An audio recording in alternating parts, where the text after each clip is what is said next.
Part plot बिक्री पई 300 DSR को राजस्व विभाग कारण दर्शा नोटिस जारी।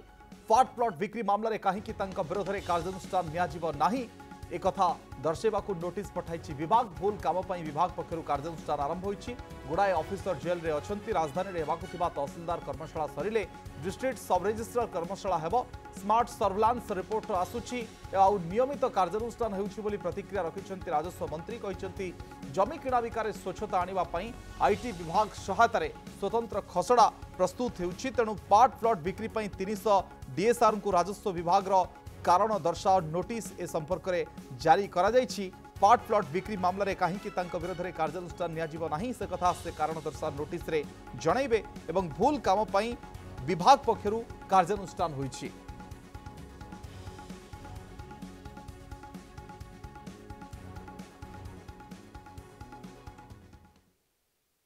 गुड़िए डीएसआर भूल काम करने जो विरुद्ध कार्यानुष्ठान ग्रहण हो सारे आम तो 2014 मसीह 2024 मसीहा पर्यंत जो सरकारी अधिकारी मैंने डीएसआर दायित्व थिले एवं आईन बहिर्भूत काम करते से भाया 300 ऑफिसर को आम प्रोसीडिंग करूँ शोकज नोटिस इश्यू करूँ।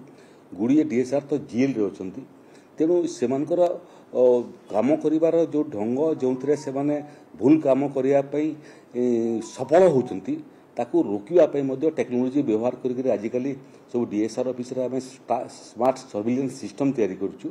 तार रिपोर्ट मझे मझे आसूँ कार्यानुष्ठान होउची। एबे ये तहसीलदार सम्मिलन सरलापर कर्मशाला सरलापर आम डीएसआर मानकर गोटे कार्य कर्मशाला करूँ एवं सेटा पुणी 2036 बेलू आधुनिक ओडिशा गठन समय डीएसआर मान जमी किणा बिक्रा को आहरी ट्रांसपेरेंट करने आईटी को व्यवहार करने आम जाऊँ।